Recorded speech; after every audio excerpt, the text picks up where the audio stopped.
দর্শক আমন্ত্রণ চ্যানেল 24 এর নিয়মিত আয়োজন আরএফএল প্লাস্টিক্স আপনার আদালতে। সাথে আছি মাসুদুর রহমান। সময়ের আবর্তনে বেড়েছে জীবনের গতি, বেড়েছে যানবাহনের ব্যবহার।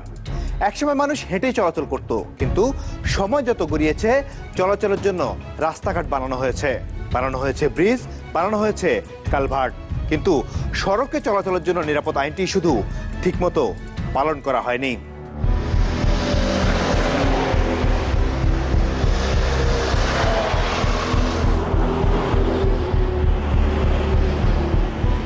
ব্যস্ততম সড়ক মহাসড়ক,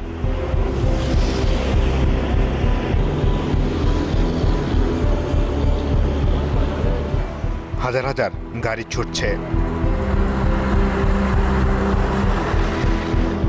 মানুষজন যাচ্ছে যে যার গন্তব্যে। কেউ আপনজনের কাছে যাচ্ছেন, কেউ শহরে আসছেন জীবিকার টানে, কোনো মা হয়তো বসে আছেন সন্তানের আশায়।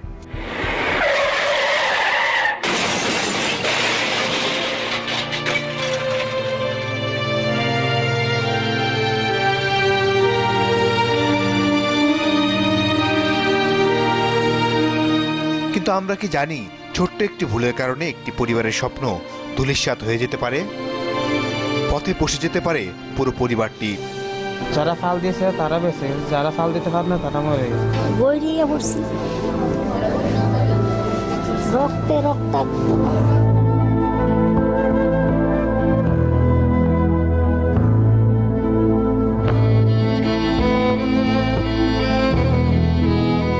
সড়ক দুর্ঘটনা যে মহামারী রূপ নিয়েছে, তাতে কোনো মা তার সন্তানকে, কোনো সন্তান তার বাবাকে, অথবা কোনো কোনো পরিবার তাদের একমাত্র উপার্জনক্ষম ব্যক্তিটিকে হারিয়ে নিঃস্ব হয়ে যাচ্ছেন।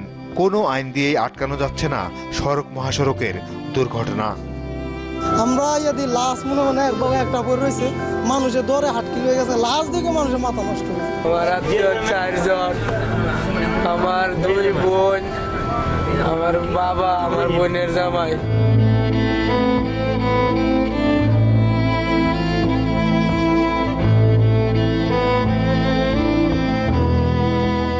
বর্তমানে ঘর থেকে বের হলেই প্রত্যেক মানুষকে সড়ক দুর্ঘটনা নামক আতঙ্ক তাড়া করে বেড়ায়। প্রতিদিন দেশের কোনো না কোনো অঞ্চলে সড়ক দুর্ঘটনা ঘটেই থাকে। সড়ক মহাসড়ক নিরাপদ করতে গেল বছর সেপ্টেম্বরে সড়ক পরিবহন আইন 2018 পাশ করা হয় সংসদে।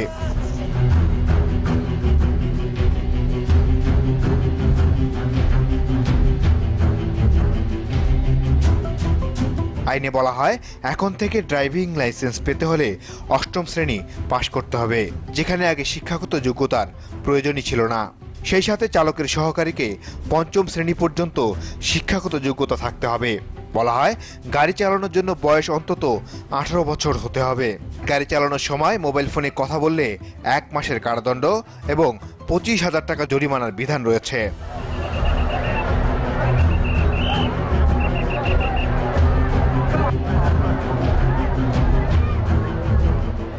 এই আইনে প্রথমবারের মতো চালকদের পয়েন্ট কাটার বিধান রাখা হয়। একজন চালক প্রতিবার আইন অমান্য করলে তার পয়েন্ট বিয়োগ হবে এবং এক পর্যায়ে লাইসেন্সও বাতিল হবে। লাইসেন্স ছাড়া গাড়ি চালালে 6 মাসের কারাদণ্ড এবং 50,000 টাকা পর্যন্ত জরিমানার বিধান রয়েছে। তবে আইনের সবচেয়ে উল্লেখযোগ্য দিক হল, গাড়ি চালিয়ে উদ্দেশ্য প্রণোদিতভাবে হত্যা করলে দণ্ডবিধির 302 অনুযায়ী মৃত্যুদণ্ডের বিধান। তবে পরিতাপের বিষয় হলো, 6 মাসেও আইনটি কার্যকর করা যায়নি। সড়ক দুর্ঘটনা ঘটেই চলছে, বহুকাল যাবতীয় আইন আছে। অবশ্য পরবর্তী পর্যায়ে আইন শিথিল করা হয়েছে। মাত্র এই ক্ষেত্রে কারো যদি নেগলিজেন্সের কারণে বা বেপরোয়া গাড়ি চালানোর কারণে কাউকে হত্যা করা হয়, তাহলে মাত্র 3 বছরের সাজা। এই সাজাটা আসলে পর্যাপ্ত না, এই সাজাটা আরও কঠোর হওয়া উচিত। আমাদের দেশে গণপরিবহন ব্যবস্থা এতটাই অপরিকল্পিত যে সড়ক মহাসড়কে যারা গাড়ি চালান তারা আইনের থোড়াই কেয়ার করেন। সড়ক নিরাপদ করতে আইন হচ্ছে, রাস্তায় কি বদলেছে কিছু? প্রতিদিনই সড়কে অসংখ্য প্রাণ ঝরে পড়তেছে অকাতরে। এর দায় সরকার কোনো মতেই এড়াতে পারে না, বিআরটিও এড়াতে পারবে না, যোগাযোগ মন্ত্রণালয় এড়াতে পারবে না, তাদের নেগলিজেন্স আছে। সুতরাং প্রত্যেকেরই অধিকার আছে হাইকোর্টের আশা এবং সরকারের বিরুদ্ধে প্রতিকার চাওয়া।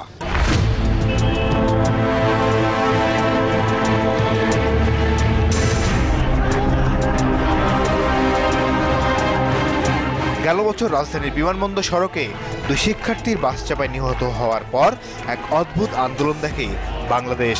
স্কুলের শিক্ষার্থীরা নেমে আসেন রাস্তায়, চোখে আঙ্গুল দিয়ে সবাইকে দেখিয়ে দেন সড়কে আসলে কাজ করার সময় এসেছে। ওই আন্দোলনের পর সরকারও সড়ক পরিবহন আইনটি পাশ করে, কিন্তু থামানো যায়নি মৃত্যুর মিছিল।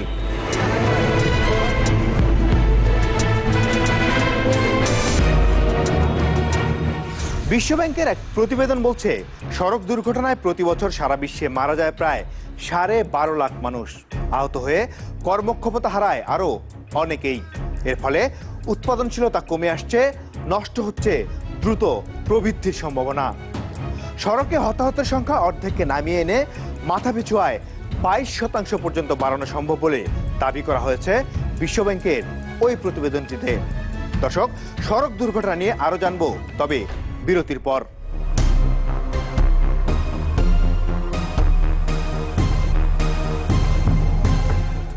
দর্শক, আবারও আমন্ত্রণ চ্যানেল 24 এর নিয়মিত আয়োজন আরএফএল প্লাস্টিক্স আপনার আদালতে।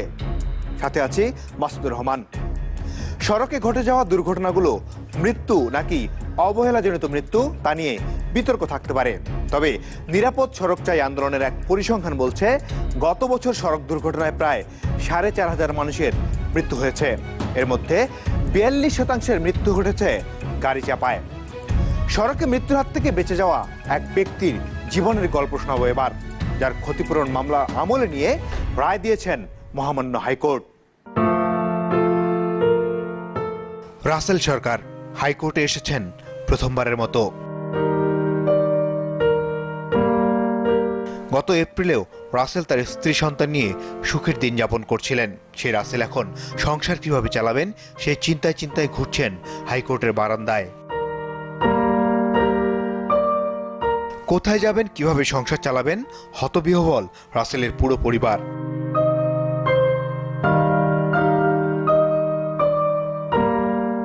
যাত্রাবাড়ি ফ্লাইওভার দুর্ঘটনায় যে নিজের পা হারিয়েছেন রাসেল, কি হয়েছিল সেদিন শুনবো রাসেলের মুখেই। আমার যখন দুর্ঘটনা ঘটে ঠিক 2:30টার দিকে, ও অ্যাট ফার্স্ট আমার গাড়ি ডান সাইডে ধাক্কা দেয়। আমি গাড়ি থেকে নেমে, বসের গাড়ি থেকে নেমে আমি গ্রিন লাইনের ড্রাইভার যে কবির মিয়া বলছে, ভাই আপনি আমার গাড়িটারে পিছনের সাইডে মাইরে দিচ্ছেন, আচ্ছা দেখেন গাড়িটার কী অবস্থা, কী করছেন, বা আপনার সুপারভাইজারে পাঠান। সে স্বীকার করে না যে সে আমার গাড়িতে লাগাইছে। কবির মিয়া আমার বলছে, ঠিক আছে আপনি বামে যান, আমি গাড়িতে উঠে নিচ্ছি, গেট খুলে দিচ্ছি। তো একবার বামে যাইতে ধরছে, এর ভিতরে ও গাড়ি টান দিচ্ছে। তো সঙ্গে সঙ্গে আমি লাভ দিচ্ছি, যদি লাভটা না দিয়ে আমি ওখানে বডি আমার মানে পিষে যায়।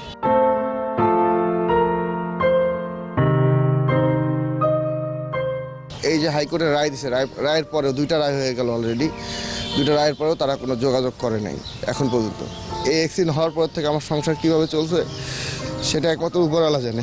ও কীভাবে সংসার চালাইছে একমাত্র উপরওয়ালা জানে। আমি বাসায় প্রকাশ করতে পারবো না। আমার 500 টাকার জন্য আমার বাচ্চারা আমি ভোর রাত্রে আমি ডাক্তারের কাছে নিয়ে যেতে পারি নাই। পরে বাড়িওয়ালার ছেলে নাইমা, সে আমার ছেলের ডাক্তারের কাছে নিয়ে গেছে।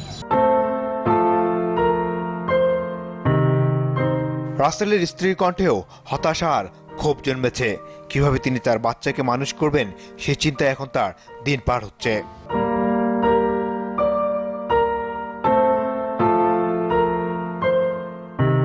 কথার মাঝে এলেন রাসেলের আইনজীবী। তিনিও বললেন, তারা কাজ করছেন যেন রাসেল হাইকোর্টের নির্দেশে দেয়া 50 লক্ষ টাকার পুরো ক্ষতিপূরণটুকুই পান। এটা একটা নজিরবিহীন ঘটনা, আর এটার থেকে আমার মনে হয় যে এই রায়টা যদি আমরা বাস্তবায়ন করতে পারি, একটা প্রেসিডেন্ট হয়ে দাঁড়াবে যে সবাই অন্তত অ্যাক্সিডেন্ট করলে তারা যে ক্ষতিপূরণ পাবে, এটার একটা প্রেসিডেন্ট হয়ে গেল আমার মনে হয়। আর আমি বিশ্বাস করি যে তারা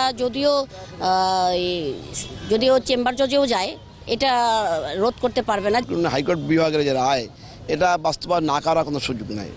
যদিও বা তারা উচ্চ আদালত যায়, তারপরও মনে করি যে এটা সর্বোচ্চ আদালতে এটা যে রায় হয়েছে এটা বহাল থাকবে আমার বিশ্বাস।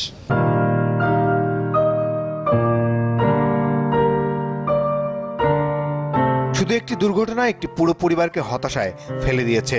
হয়তো নিজের ফুটফুটে সন্তানের চোখের দিকে তাকিয়ে এত হতাশ হচ্ছেন রাসেল।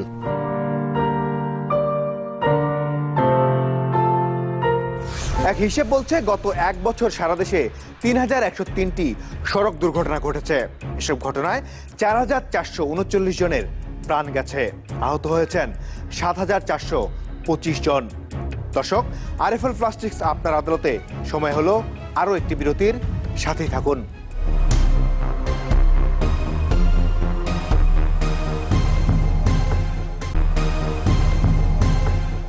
দর্শক, আমারও আমন্ত্রণ চ্যানেল 24 এর নিয়মিত আয়োজন আরএফএল প্লাস্টিক্স আপনার আদালতে। সাথে আছি মাসুদুর রহমান। 1975-এর পরে সড়কে যে অব্যবস্থাপনা ছিল তা দূর করতেই দ্য মোটর ভেহিকেলস অর্ডিন্যান্স 1983 পাশ হয়। এই আইনে সড়ক দুর্ঘটনায় মৃত্যুর ক্ষেত্রে 7 বছরের সাজার বিধান থাকলেও 1985 সালে তা সংশোধন করে 3 বছর করা হয়। কিন্তু বর্তমানে সেই 83 সালের আইনই কার্যকর আছে, কারণ এখনো কার্যকর করা যায়নি নিরাপদ সড়ক আইন 2018।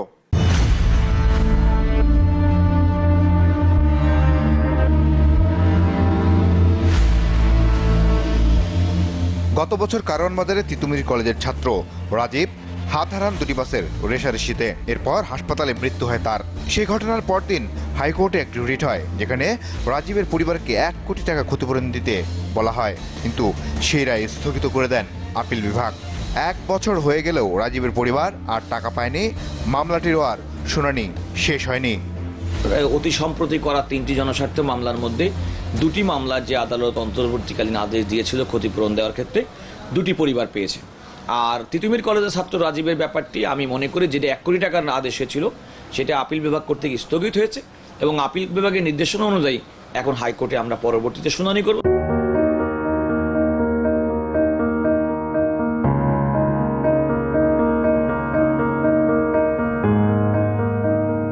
রাজধানীর বিমানবন্দর সড়কে নিহত রাজীব ও দিয়ার পরিবারকে 5 লক্ষ টাকা করে দেওয়ার রায়টি শুধু বাস্তবায়ন করা গেছে।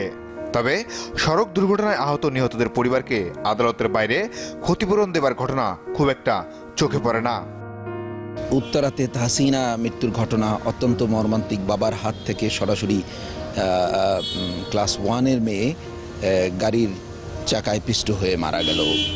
তারপরে আপনার কেরানীগঞ্জে যে ভাই বোন একত্রে বাবার সাথে স্কুলে যাচ্ছিল, মোটরসাইকেল থেকে সিটকে পড়ে গিয়ে ট্রাকের ধাক্কায় অন দ্য স্পট মারা যায়।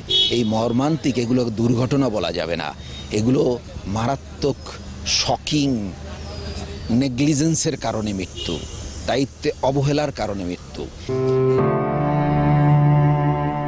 সড়ক দুর্ঘটনায় নিহত বিশিষ্ট পরিচালক তারেক মাসুদ ও মিশুক মনিরের 2টি মামলা এখনো বিচারাধীন রয়েছে সুপ্রিম কোর্টে। তবে তারেক মাসুদের স্ত্রী ক্যাথরিন মাসুদের করা ক্ষতিপূরণ মামলার রায়ে হাইকোর্ট তাকে 4 কোটি 62 লাখ টাকা ক্ষতিপূরণ দেওয়ার নির্দেশ দেন, যা এখনো আপিল বিভাগে বিচারাধীন।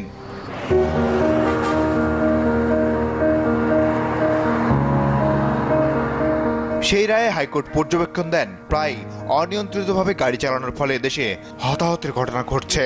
যেহেতু আমাদের দেশে মোটর ভেহিকেলস অধ্যাদেশ 1983 নামে একটি আইন রয়েছে, কিন্তু ওই আইন না জানার কারণে ক্ষতিগ্রস্তরা কখনো আদালতে আসেনি। তবে এই রায়ের পর ভবিষ্যতে তাদের আদালতে আসার সুযোগ সৃষ্টি হলো।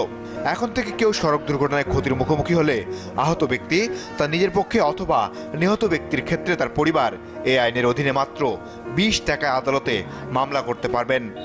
একটা মানুষের জীবনের চাইতে তো মূল্যবান আর কোনো কিছুই হতে পারে না। এখানে সঙ্গে সঙ্গে তার হাইকোর্ট কেন আদেশ দিবে? হাইকোর্টের আদেশের অপেক্ষায় আমরা কেন থাকব? যখন একটা দুর্ঘটনা ঘটে সঙ্গে সঙ্গে দুর্ঘটনা কবলিত ব্যক্তি বা ক্ষতিগ্রস্ত ব্যক্তির পাশে গিয়ে দাঁড়ানো উচিত। তবে রাষ্ট্রের প্রধান আইন কর্মকর্তা বলছেন, মামলা যেমনই হোক সড়ক দুর্ঘটনা রোধে সব পক্ষকেই সতর্ক হতে হবে, পাল্টাতে হবে মানসিকতা, পাল্টাতে হবে ড্রাইভারদের গাড়ি চালানোর নীতি। ডিভাইডার দেওয়া নাম্বার 1, নাম্বার 2 অনেকগুলো রাস্তাকে ওয়ান ওয়ে করা, এবং সবচেয়ে বেশি প্রয়োজন হলো এখানে এই যে মোবাইল কোর্ট, ম্যাজিস্ট্রেট বসিয়ে যে সমস্ত গাড়ির ফিটনেস থাকবে না তৎক্ষণাৎ তাদের জরিমানা করা।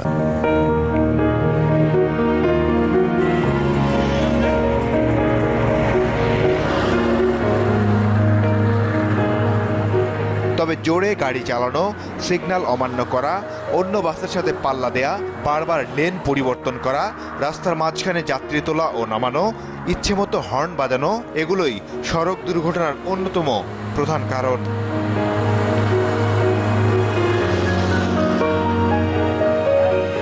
সড়কে যে নৈরাজ্য আমরা দেখি তা যুগের পর যুগ ধরে সৃষ্টি হয়েছে। অল্প সময়ের মধ্যে তা বদলে যাবে সেটি ভাবার কোনোই কারণ নেই। তবে আমরা যারা সড়ক ব্যবহার করছি, যারা এই ব্যবস্থার সাথে জড়িত, অর্থাৎ চালক, মালিক, পথচারী ও যাত্রী সবার মধ্যে যদি মানসিক কিছু পরিবর্তন আনা যায়, তাহলে হয়তো সড়ক দুর্ঘটনার হার অনেকটাই কমে যাবে। আরএফএল প্লাস্টিক্স আপনার আদালত আজ এ পর্যন্তই। মনে রাখবেন, আইন সবার জন্য সমান, আইনে সবার অধিকার সংরক্ষিত।